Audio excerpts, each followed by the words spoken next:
Hey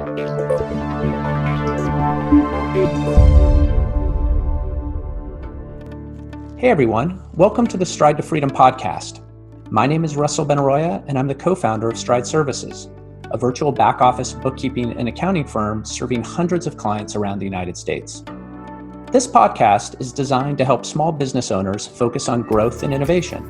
In other words, focus on those things that inspired you to start your business in the first place. We call it your Genius Zone. We do our job on this podcast when business owners feel like they have the trust and confidence to build the right team of partners around them that will help them grow. Thanks for joining. Let's go.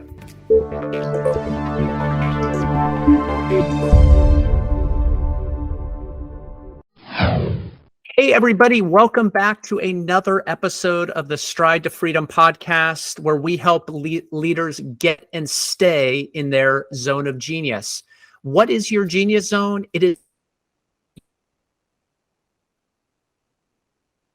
you're super efficient, where you light up, where if that is what you could be doing all the time, you would. But we all know that as leaders, we get drawn into other areas of the business that tend to drain our energy. I am your host, Russell Benaroya, and I started the Stride to Freedom podcast to create opportunities, or call it curated opportunities, for business leaders to get exposed to individuals who run businesses that are in the business of helping you get and stay in your zone of genius. Today, we are going to touch on a topic that is hard to measure, but incredibly important. And that powerful metric is confidence. That powerful metric is confidence as a measure of how to help you focus on achieving your highest and best use. And when you have confidence in the execution of your services and your team, it massively frees up your mind space to stay looking out on the horizon, to build strategy, and to create an organizational design in service to that strategy. I don't want to minimize this metric, because it dogs most of us a percentage of the time because it's hard to measure. So here's how we're going to tackle it today. I have invited Damien Stevens on the call, on the podcast. Hey, Damien. Hey, Russell. Good to be here. Nice to see you. Nice to see you. Thanks for joining me. And the reason that I think Damien's such an interesting guest to have on is because he is not only the founder and CEO of a really interesting business called Servosity, but the business that he runs, the service that he offers, is designed to give clients a lot of confidence. And so quick background, and then Damien will go into detail. But Servosity is a backup and disaster recovery solution that's provided to IT MSP owners to give them confidence that their clients' data is safe. That's a big piece of confidence today for many business owners, but especially for MSPs whose reputational risk is on the line. As I said, Damien is also the CEO of his business, so he's also trying to build a business where he has increasing confidence so that he can be focused on the horizon, and we'll get a chance to talk to him about it. And I find Damien to be somebody who's quite open to being vulnerable and sharing authentically about his 17-year or so, you'll clarify, Damien, journey of being the CEO of Servosity. So what do you say we jump in? Let's do it. Okay. Damien, what's going on in Greenville, South Carolina today? Yeah, it's we've got a break for some rain. It's a beautiful day. And I'm sure a little bit like you do, Russell, I am very blessed to have a remote team. And some of the things you're just talking about, I think, interweave. I think not everybody focused on confidence or those sort of things for their team. And I think it can be sometimes more elusive when you don't see the people physically. So while what are some work is great, it has some, I feel like, challenges on the culture side. Oh, well, we'll get to that. That's interesting. What are 1, 2, or 3 hacks that you have found to be really effective at building a bridge with a remote team that gives you confidence that the machine of the business you're building is running well? I think the great question. I think it's, my view is the people are the team. Like the people Mm-hmm. create the value. So therefore, it starts with hiring process. It starts with being intentional about what you're looking for, which was always hard. Like if you're an earlier business owner, earlier MSP, I know in the beginning days it was like my job description should have just said unicorn. You can do anything. You know everything. You never need to rest, take days off, those sort of things. And I've realized I'm certainly not anything like that, and neither is any other person that I'd want to work with. And so yeah, it starts with the process in the beginning, right? A lot of process is what you heard me talk about of running through a more rigorous than average. I feel like if you put in, big believer, you'll get out what you put in. And I Mm-hmm. think that starts at the beginning with the hiring process. If you do what everybody else does, you'll get what everybody else gets. Mm. And in this economy and in this remote work anywhere workforce, I think you're going to end up with the average or maybe even leftovers for the folks that put in a little extra. So one of them is it's your recruiting process. It starts with even the job description that we found has driven if we put more work into that. And look, I'm in a rush and I need somebody and I just want to copy Russell's brilliant job description and put it on my site and say, I need one of those. Yeah. But what I've learned is that's a mistake because we have a unique culture and we're looking for unique things and we're looking for unique abilities and put you in your genius zone. Mm-hmm. And if we don't describe that, if we don't capture it, and I'm sure you can relate to this, Russell, it seems obvious to me because this is how we work, but it's not Mm-hmm. obvious to anybody that hasn't joined us. So we've really had to distill that down. It starts with the job description, starts with the hiring process. So those are kind of the first couple. And then remote work, we've kind of blended a light check-in so we don't have heavy meetings Mm-hmm. that are very quick, easy updates. So everybody actually knows what others are doing. And I mean across different teams because it's easy for support to know what support's doing, but sales or billing or development or some other team to have no idea. So we try to be cross-functional. And then we've actually recently been experimenting with culture meetings, the entire 45-minute or hour meeting devoted to it. And that freaks me out when I say it because it makes me nervous when I say a culture meeting Yeah. for two reasons. One, I'm afraid I'd screw it up, just being Yeah. candid. And the other is I feel like it's hard because you don't want to be like, I want to reinvent the water cooler talk that we had around a water cooler. Now Mm-hmm. go. It doesn't work that way. So fortunately we've had folks in our team that raised their hand and said, hey, I want to kind of lead this. And so it's started with everything from what's your favorite movie or song to playing games, doing things you might get to do working together. And I think that builds the bonds that help you understand the person outside of, how to do this. When I call you, you can fix this issue, even internally. Any systems that you've put in place, pieces of technology, software that has facilitated connection among a remote team? We're evaluating a few. What we've done, everybody uses Teams or Slack, one of the two, right? So we've hacked together. I'm sure there's a better way to do it. We've hacked together using Zapier, an automated tool that will do Monday morning. Basically, we asked 3 questions. What did you learn last week? Are there any blockers we could help with? And what are you expecting to accomplish this week?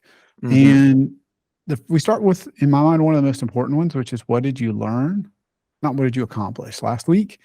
And the reason that's important to me is I feel like if you're not growing and you're not learning, you're taking a huge career risk. Mm-hmm. And of course, I want everybody who works as part of my team to do a great job. Who wouldn't say that? But I want you to learn. And I want you to be able to learn more than anywhere you might ordinarily go. And so that's where we ask that. And frankly, if we're being honest, sometimes it's not as much as another week. But we've learned by asking it, it makes you reflect and go, you know what? I actually did learn this last week. And of course, a lot of us, me included, being technical, you want to put like, oh, well, I now brushed up on my, Azure PowerShell or, I don't know, something deeply technical. But sometimes the best ones that folks have shared have been, I learned that not everybody thinks like I do. And this is another way I could relate to somebody in this kind of situation or in a tough situation or something like that. And, for example, that's not most of the techs I talk to want to learn tech things, and getting outside of your comfort zone and learning things that are not natural are some of the best lessons, I feel like. So what I'm hearing is for you, there's an important element of confidence, which is knowing that your team is committed, engaged, communicating, Yes. open and vulnerable, so that you can go to sleep at night not concerned that you have individuals that are at risk of leaving. That's exactly right. I mean, Mhm. it was competitive before, but if you think about remote, you can work anywhere. And that Yeah. means the competitors are everybody. It's not Yeah. just the MSP across the street or the MSPs in your city anymore. It is anywhere. Mm, And your your tech could leave and work for my company or Russell's or who right. knows. So it's not just a limited set anymore. And I don't do it out of fear of competition. I think that's the wrong. It is like you said, they're not only committed but enjoying it. The Mm, word you said was powerful was vulnerable. hmm. Um, I am not perfect, I'm very flawed, but I do try to lead by example and be vulnerable. So I try to bring up, as counterintuitive as it sounds, things I'm not doing well, things I am scared about doing, things I am maybe not even comfortable to. Like I've had a few that I'm like, hey guys, I'm not really comfortable admitting this, but I need to. And the truth Hmm. is, I procrastinate in this way, and I really don't want to do this thing. And, of course, I have my own head trash that says, gosh, as the founder and CEO, I need to be never procrastinate, always this. But the truth is, with certain things that are not in my skill set, not in my genius zone, I would tend to procrastinate more. And so we've very much been focusing on determining what's in our 20% are our genius zone and what's the Hmm. 80% that just has to get done, and Hmm. how can we either batch that or perhaps delegate that, or in the case of uh, your company, Russell, perhaps hand that Hmm. off to somebody who's Hmm. way better, tried services, right? And Hmm. why do we need to continue to do that? So there's so many places that you can get help and hand off the things that you're not Hmm. in the genius zone, and that ties back to then I'll be less likely to procrastinate, much happier at work. And I know if that goes for me, it will go for others. And I feel like I've talked to a lot of CEOs that get it for them, but they don't understand the same thing applies for their team. They think, well, I hired this person to do these 20 things. So therefore, they haven't told me they're upset and they still get a paycheck. So they love it. And they don't say Hmm. any words, but that's kind of the thought process. And then in reality, half of those things they're tired of doing because they've been doing them for 5 years and they're ready to level up. And I don't necessarily mean a formal promotion and all kinds of other things, but they're just ready to learn in a different way in a new capacity. And so trading that off with somebody else internally, or in the case of Stride, externally, can be just the thing that everyone needed to stay in their zone of genius. Yeah, good segue, because you're in the business of MSPs handing off something really important to you Yes. to help give the MSP confidence when they're servicing their clients for backup and disaster recovery work. You want to talk a little bit about what that is, how you do it, and the effect or impact you're trying to have on the clients you support. Yeah, I think it's critical. Obviously, it's different, but it's nobody would want to hand off their accounting. Hmm. That's very serious. And, the IRS will get a hold of you if you don't do that properly. So your business is very serious. But I feel like that's better understood than handing off backup. Mm. Um, and I will be vulnerable and direct. I didn't start the company with that idea. I started it because I was an MSP and I was managing the backups, and they gave me little green dots and little success emails and said they were successful. And my biggest client called, all their servers had crashed. And I thought, this is going to be a long night. This isn't a fun day and night, but it's also successful. we'll get them up and running. And long story short, we couldn't. The best of breed tool that had been telling me success day after day after day wasn't able to recover. And I was backing up corrupted data. The spoiler alert, every backup system, even this day, still does that. And frankly, talking about vulnerable and kind of feeling alone, I thought I was the only person on planet Earth that was that dumb, that would end up in that situation. I must be the worst person. And I finally started talking to other MSPs. And I realized, unfortunately, fortunately for me, unfortunately for everybody else, I was far from alone.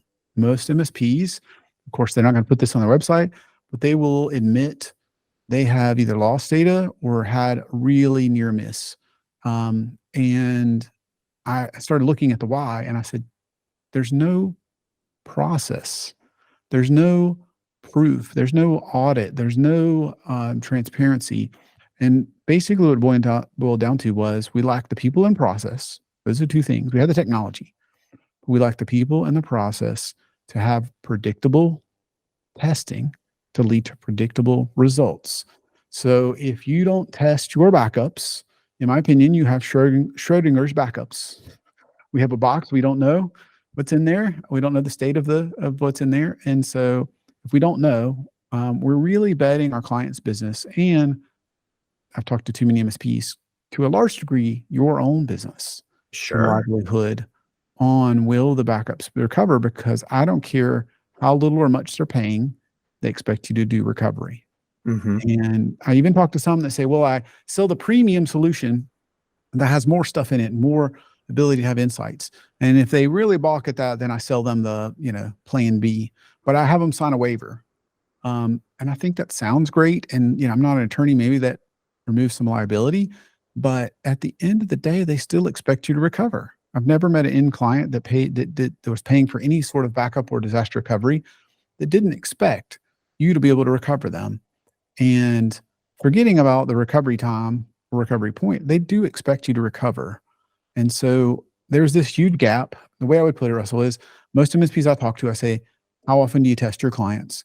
And I'll probably get an answer like, we do like a test annually. I'm like, oh, that's actually good. So you test every single client every year. Oh no, for 2 of our clients that paid extra. What about the rest? Never. How much data do you think they could lose before you would be in hot water? And do you really trust these backups? No, I don't trust them if they haven't been tested. Oh, well, how much data do you think you could lose before you'd be in hot water with your client? You answer somewhere around a day, give or take. A few hours, maybe 2 days on the other end, but call it a day. So we have this challenge in the industry, in my opinion, that we are not testing. And the client doesn't really pay enough, and they're not willing to pay extra, but they expect you to be able to recover. And when I say a challenge, I think it's not entirely the MSP's fault. I think they don't have the time, the people, the process, and the tooling, and the vendors haven't, including us. We still need to make it easier. And so after many years of being in the business and talking to so many of my MSPs and giving them more and more tools, more and more process, it ended up being more and more time.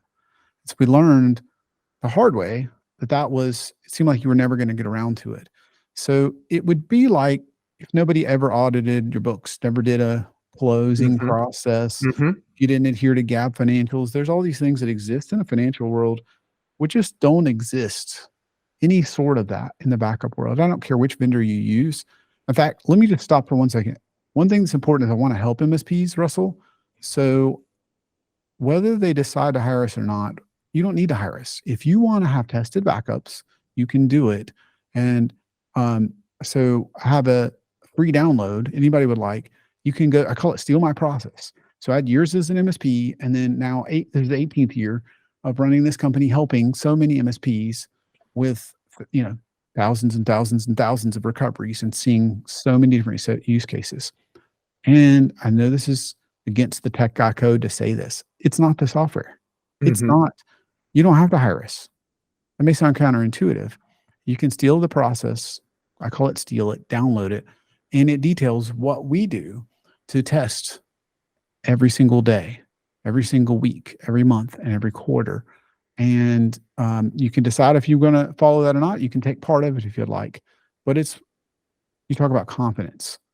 I want confidence in recovery, and I'm unwilling to take anything less because I've seen not only my data loss, but tens and tens and tens of other MSPs.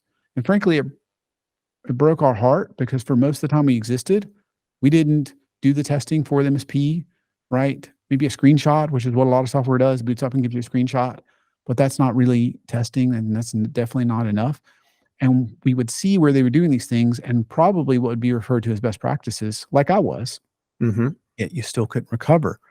And I talked to them and they didn't have the confidence. So kind of going back to the confidence, test it so you have the confidence. And I don't trust any backup or any software until it's tested. Just like you wouldn't trust, books that aren't balanced, et cetera, et cetera. Like there's some mechanisms. So if you know things are well tested, you have all the confidence that you can recover. And that worst case keeps you, if you lose a client, probably best case scenario is they talk bad about you in your market, in your area. And maybe worst case is you're either there or their insurance carriers, doing something in terms of litigation. So this is a very bad scenario. Your company could be at risk, but you don't want to put them in that scenario. I've seen MSPs and the end clients, in some cases one, in some cases both. Ultimately, the business go out of business. And in every case I've seen, they were not asleep at the wheel, MSPs doing best practices, and they were good people. They weren't these guys that sold the moon and promised the moon and didn't deliver. And yet at the end of the day, the employees at the MSP suffered because they had to either shut down or lay off people.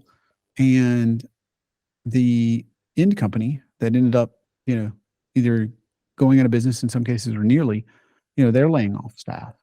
So you need the confidence. And, if your support team, sales team, marketing team, any other teams, if they don't see that you have the confidence in the ability to do the job you promised, which is whether you realize it or not, you thought you sold them backup, but you really sold them recovery, then that tears apart the whole fabric of trust and working together.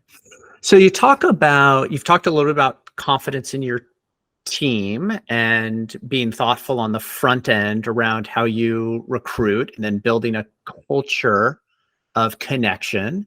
You've talked about some systems confidence that is important, with specifically your application for MSPs. That's one example of systems confidence. What are other areas of confidence that you think are important as a leader to address or shore up to free you up to focus on what it is you're uniquely expected to do, which is to drive the growth of the business?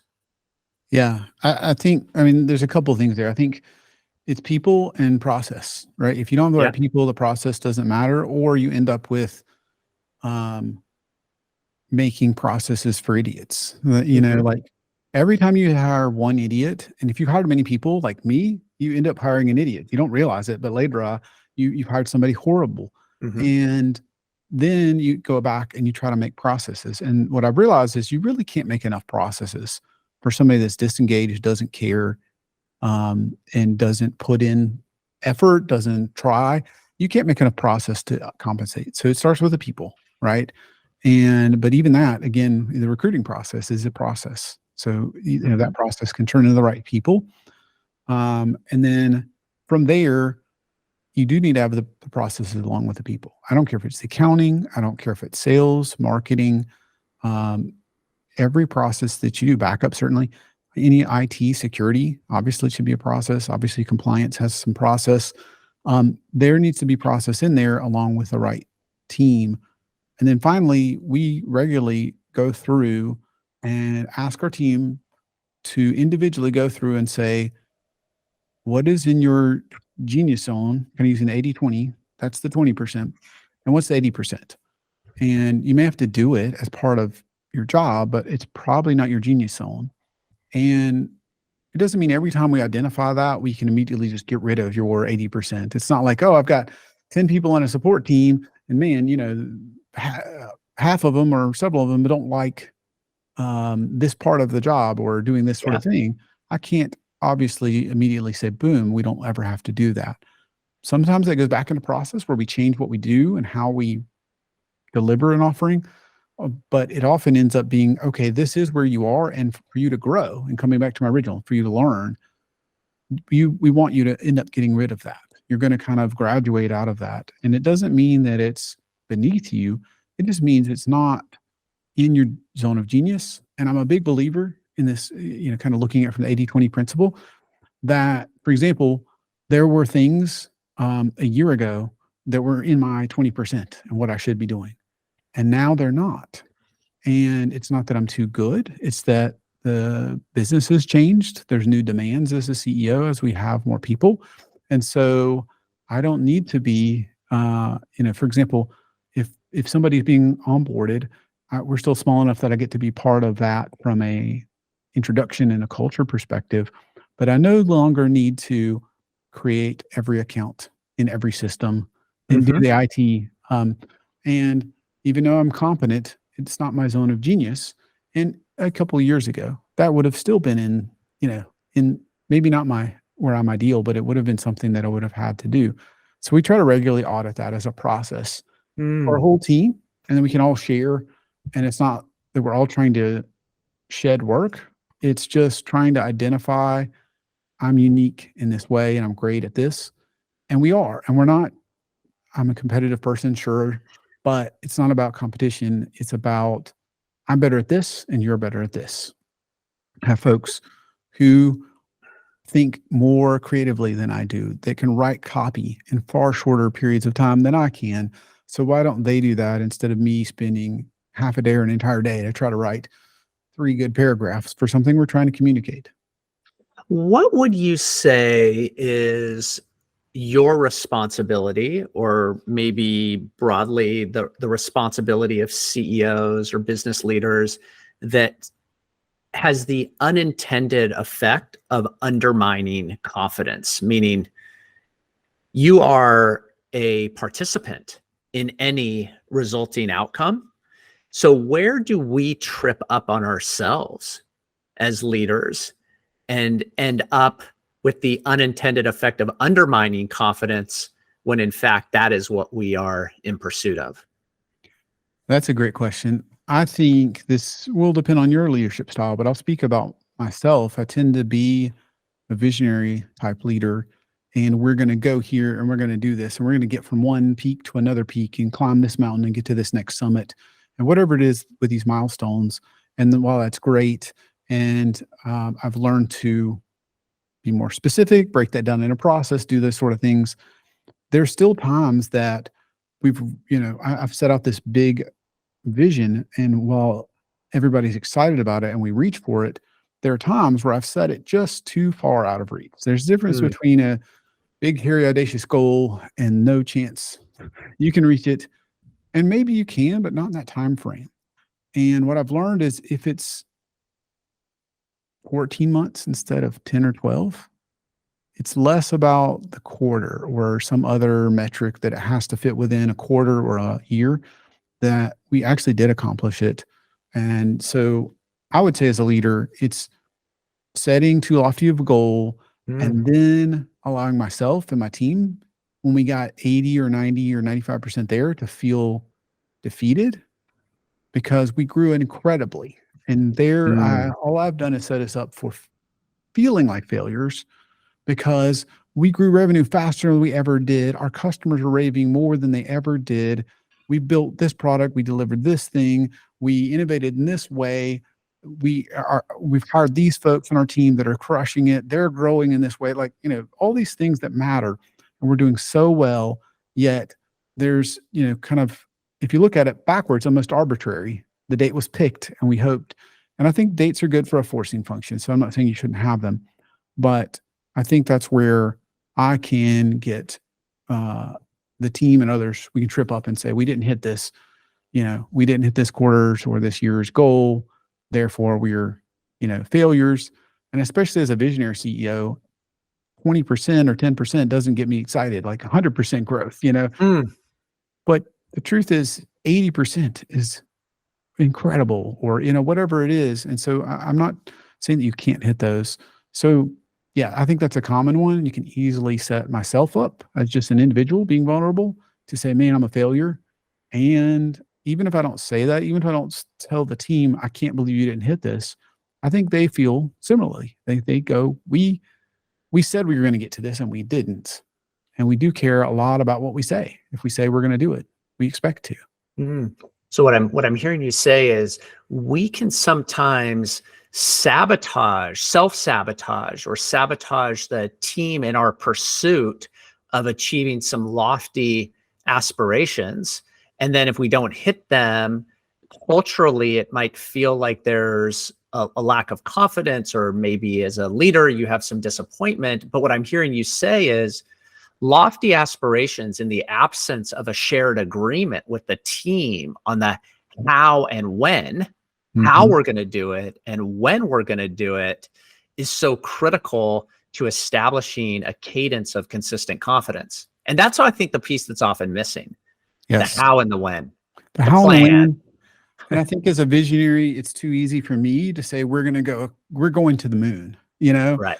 And while that is great to inspire you, it lacks a lot of specifics. And even if you say by the end of the year or whatever the date is, um, it's sometimes just not that realistic. And so you grow, and you perhaps grow. This hit me like a ton of bricks.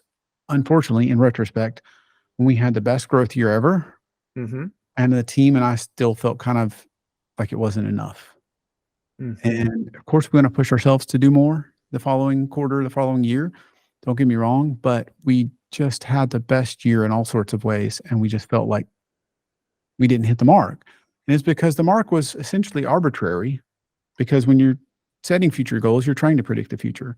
So I know that I've done that. And then even if one thing I would say is, even if I haven't said, I'm so frustrated we didn't hit this, even if I didn't overtly say those sort of things, we all had this shared agreement that we were going to do this. And so anybody that's driven is at the best frustrated, and perhaps worse, demoralized, all sorts of other things. And so yeah. And on that note, the thing that we've started doing is, instead of measuring the gap from where we are, which is something every business should measure, you've got your KPIs and how are you performing?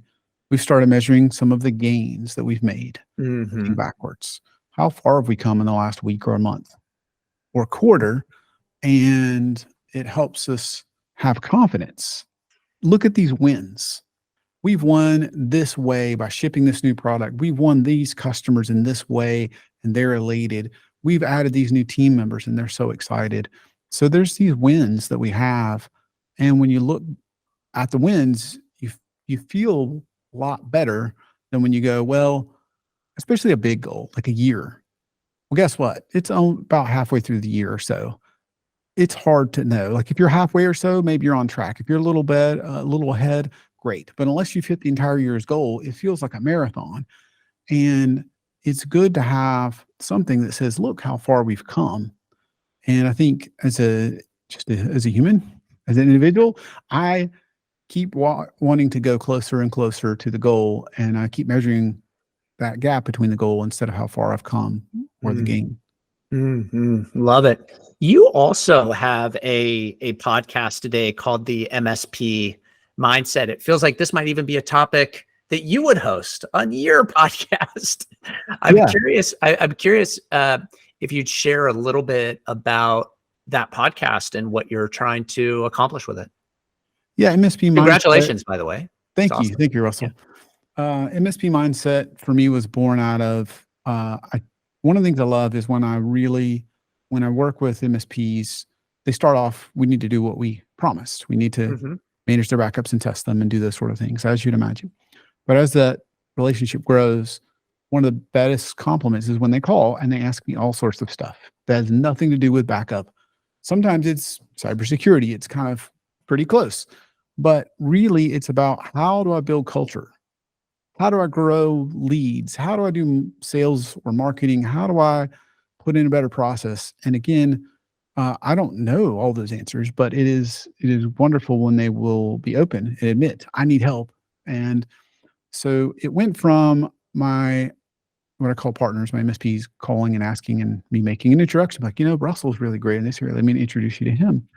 Even if it wasn't somebody that could just solve, like Russell can solve, accounting, and he can solve several other areas for you, but Russell could talk to you about confidence also and your team.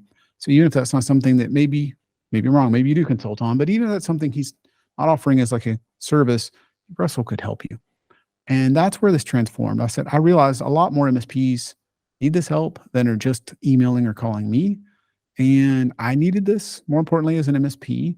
So that's how the show was born. Now I interview MSPs and other interesting people, not only MSPs, but folks that have built a business generally through incredibly hard times and really struggled, and that will share those struggles. And I do take it drops a lot. It drops as a podcast, but I do a live show. So we do take comments.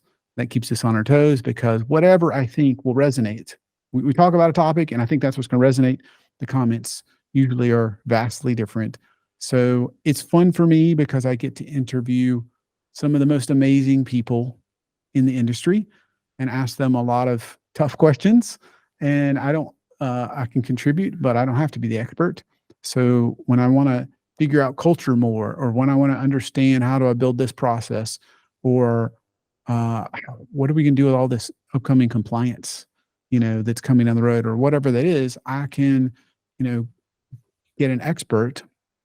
And then, the way I use this is my responsibility because I probably have more time than the average MSP to do this sort of thing than an average MSP will have, as you're so thick in it. You have to be an expert in so many things. And so I look at it as my responsibility. Go take the time, me and my team, to get some of the best experts and interview them. And you can take, you can ask questions, or you can take away from that. And so I love it because I have learned so much, some of it on the show and some of it, backstage and that sort of thing, where we're going to have some clips coming out, some before and after moments. But I love it because just like we're doing here, you learn a lot about people that you didn't often know about one another. And the best people are the ones, like you said, that are vulnerable. You mentioned that earlier, and talk about real issues, because that's where I get pulled in. Because if you're the people that I can't learn from, I struggle to learn from, are the ones that, um, they were born on third base, but they thought they hit a triple. Those people, it's hard to learn from. It's the folks that have really struggled and built it from nothing. And when you can raise your hand and say, that's me, I'm trying to figure out that process right now. Or I don't know what to do, whether it's cash flow, whether it's hiring, whether it's clients, and I'm overwhelmed, time management, we do very different things in terms of what Strive and Servosity does.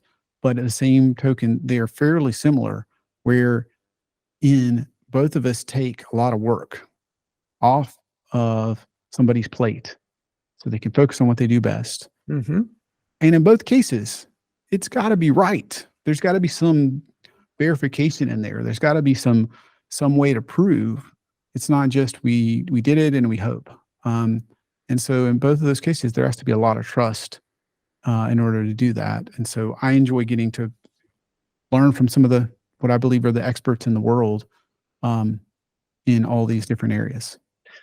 Speaking of learning from others and getting under the hood and a little bit vulnerable, one of the things that you are seemingly quite open about is you were both a high school and college dropout.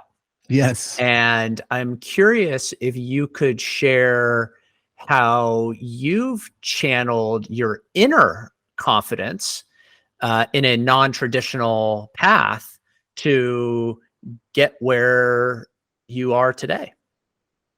Yeah, there's a lot to that, right? But my story starting out was we were incredibly poor. And at one point we were homeless. Mm-hmm. And so I was going to high school and working. And as you can imagine, as a kid, 15, 16, minimum wage, fast food, that kind of stuff, like nothing glorious, nothing pretty. And but I was working, 30, 35 hours a week and trying to go to high school. And one of those put food on the table and the high school didn't, at least in that moment. And so at that point, it became clear, like if uh, my family at that time was my mom and my sister, if we were going to be able to survive and eat and just the basics, that I was going to need to continue to do that. I had a mother that was disabled. I had a sister that was younger. There's no father in the picture. So, out of necessity, it's like I've got to, I can work. I'm old enough now. And so I went, and I'll never forget dropping out. These teachers, I think they meant well, but several of them were like, don't drop out. You're going to end up on welfare. And, considering they were actually like, one of them said that after they signed the consent form, which I thought was not the most motivational speech.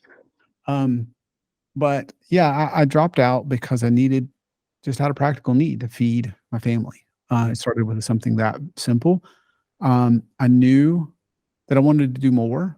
I didn't have clarity of exactly what that was going to look like, but I did take the next step.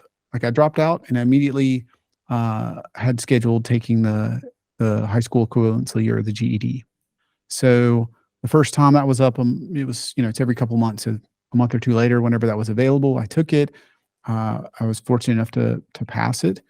And the odd thing, Russell, is I have less than 40 days, 30 something days of high school total.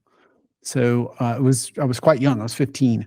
And because I passed, I had another plan. It's always good to have a plan. It's always good to have a goal, which was enroll in a technical college. And they didn't have any IT type stuff. And I was into it. Closest thing they had was robotics. And robotics also happened to be one that paid better than a lot of other things. So I said, great, let's do that. And by the time I was 17 or I would have gone from 10th to 12th grade, kind of graduating, I was about to graduate with my associate's degree from college. So yeah, that's my, like, what I went for. But there's so many battles, just being vulnerable. Like I could take that label and say, you're a high school dropout, you'll never be anything. And not only did my teacher say that, lots of people said that. I could have let that keep me from getting my equivalency. I could have let that keep me from getting my high school or my enrolling in college or going to college. I could have finished college. I actually dropped out because I was impatient again and actually started my first business, not this one. And so I kept moving on to things because I had the belief, probably more than confidence, the belief that I could do better. Like I could do more than I was doing and I could work harder. And not that I knew it all, but it was that I could do more than I was doing today. So that's what led me. But I got to tell you, like anybody that tells you they don't struggle with that kind of thing is probably lying, because, I can identify and label myself as a successful CEO, and we have an amazing team and amazing partners and all these other things, and I've received this award and that award and host of MSP Mindset and all these other things that are wonderful. And most importantly, my amazing wife and 3 kids. Or I can identify and label myself as a high school dropout, a college dropout, and lots of other things. But you at a certain point, you have a decision to make.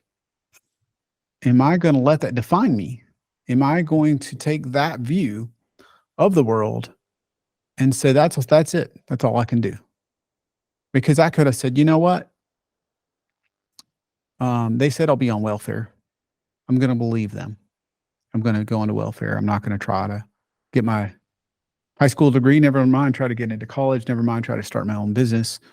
And every single time, and I look back to when I started my business, and I still don't know a ton now, Russell, but when I started my business, I really knew nothing. And so, but you know what? I started my business not only because I wanted to, it was a dream, but I started it because you know what I've learned? You know how many people ask me when I talk to them, when they talk about hiring me as in terms of an MSP hiring me or anything like that, or even folks I interview, you know how many ask, do you have a degree? 0.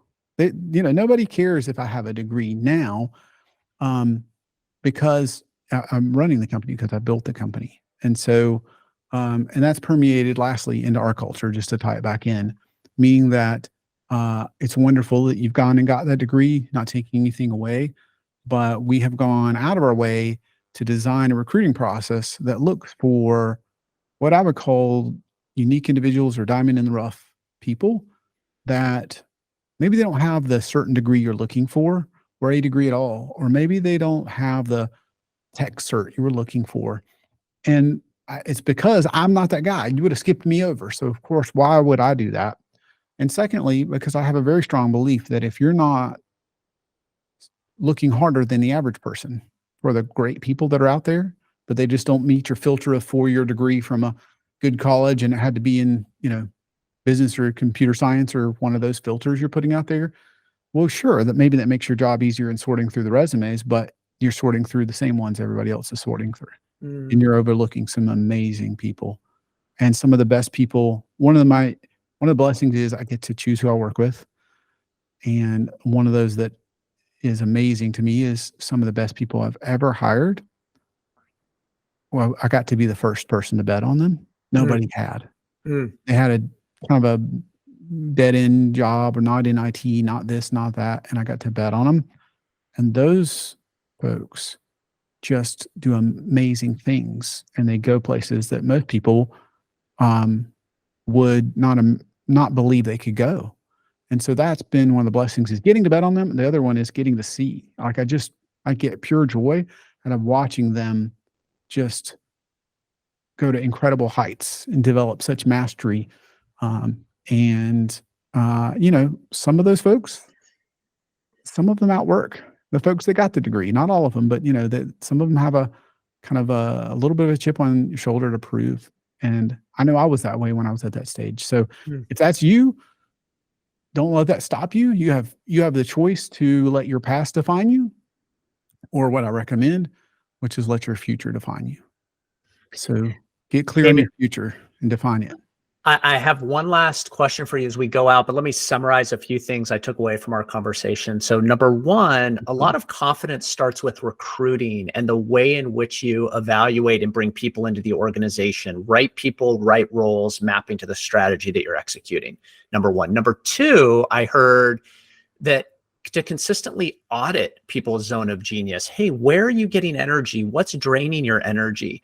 And doing it with a level of consistency that allows the organization to say, oh, how can we mitigate or eliminate those areas that drain, because your drain may be somebody else's gain. So that's number two. I heard number three, that confidence in many ways is a mindset. We tell ourselves stories that don't always serve us. And it's worth checking in on ourselves where we are in our minds and what is really fact versus story. I heard that while you sell a solution today at Servosity, what you really guide on is confidence. Like what you really sell, like the brand promise that you sell, is the liberation at some level for an MSP owner to be free to focus on other areas of growth and opportunity, not backup and disaster recovery. I heard about setting realistic objectives and being aware that people can sometimes feel defeated if the objectives that you set are not accompanied with the plan of how you're going to get there, the how and the when. So when those two are disconnected, you could set super lofty goals. You didn't hit them, but you had a lot of great things, but you still feel defeated. I heard that investment in systems is really important in delivering on your brand promise. So like you've built at Servosity in service to MSPs, what you're asking MSPs to do is invest in the requisite system, because the brand promise that they're delivering is one of confidence to their clients, and systems investment is often something we put off or kick down the curb because sometimes has an unclear ROI and we don't want to spend the money, but that can come back to bite us. And then the last thing I heard is creating systems of measurement.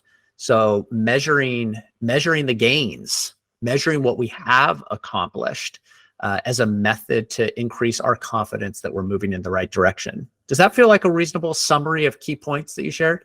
I think you nailed it. I think that's really good, Russell.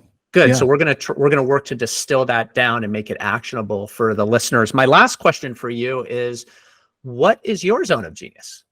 Yeah, my zone of genius, great question. I think my zone of genius is trying to help others get where they need to go. And I think that applies to MSPs. And it's a little bit like what you said, like we're there to liberate them so they have the confidence for their team. Because I seriously doubt the owner or any of their engineers were like, backup. That's my thing. That's my jam. It's the only thing I want to do. Probably a lot like accounting. Most folks at most MSPs are not great at accounting. It's not their zone of genius, nor do they necessarily want to do that. But both have to be done extremely well, where you will eventually, and you know how it is, you could have dirty, misaccurate books for a little while, but eventually it's going to cost you one way or the other, whether it's the IRS, whether it's a vendor, whether it's a missed client. It's kind of same thing with backups. You can get away with it, perhaps, for a time, but eventually that will come home. So I want to liberate you from it. And, but I want to help. So I don't care if it's an MSP. I don't care if it's working with you, Russell, or if it's one of the folks on my team. I want to make sure that you are growing, you're getting into your zone of genius. And so part of mine is being able to understand where you're going and help connect you. And that's why whenever I, talk with people, it's, in some cases, you're the right person to be a guest on my show. And I think you have a unique and compelling story. In some cases, maybe it makes sense to hire us to help you and liberate you and free your team up so you could focus on what you do best and grow your business dramatically. If you don't, that's why we literally let you steal our process. Go for it. Do it yourself. I'm not trying to hoard that. I don't need to. There are plenty that will hire us to do it for them, and there are others that won't. And either way, you can win. And I want you to take value out of it. So anybody that engages with me or my team, I want you to go, that was a win. That was valuable, and I'm better for it. And the same thing with my team. Counterintuitively, team. You've heard me say it, counterintuitively. I've actually helped some of my team over the years realize they need to graduate and go bloom in a different garden. And I know a lot of people look at me when I say that, but and I don't mean like they're no longer a fit. That's different. What I mean is sometimes you've just outgrown us. We don't have that kind of role. Earlier on, I had a financial person, but they really grew into kind of a controller and we're headed towards CFO. And I was like, we have nothing like that in the near term for our company. And they were willing to stay. They were loyal, but I had to help them see this is not the best path for you.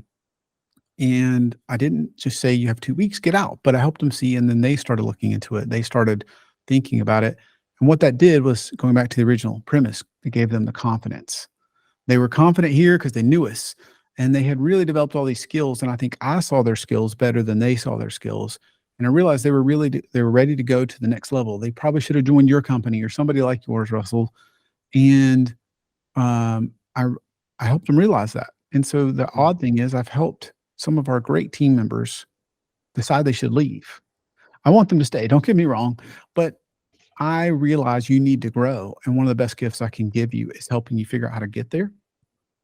And whether that means as a client, we're not the right fit, whether that means as a team member that you really need to bloom somewhere else. It doesn't mean you couldn't come back one day. Maybe we have that role, but you need to be in a different spot. And every single client or team member that I've ever said, this is not quite the right fit, go bloom here, go do this. Sometimes they're a little, frustrated by that, but they think about it and generally just raving about that. They're just like, this is amazing. I've gone to places because they lack the confidence. Going back to that first thing, they didn't have the confidence to grab the next rung on the ladder and go from there.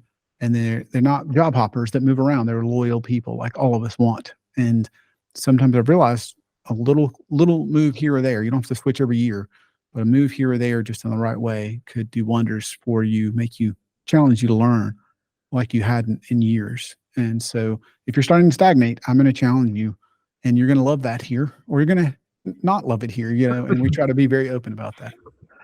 Awesome. Damien, thank you so much for joining us today to talk about a topic that's often very elusive for founders and CEOs, which is harnessing that feeling of confidence so that they can stay in this place of highest and best use. And the journey to get there is multifactorial. And we touched on a few areas that CEOs can pay attention to in their quest to confidence, which is designed to be ultimately an accelerant to the dreams that they have set before them. So thank you for laying some tracks today. Thank you for being candid and honest. Thank you for not only sharing about the business of Servosity, but also your business of building the business of Servosity. I really appreciate you. Thank you. Thanks, Russell. I appreciate you having me. Yes, thank you so much. Thanks, everybody. Look forward to the next episode of the Stride to Freedom podcast. Have a great week. Talk to you later. Bye.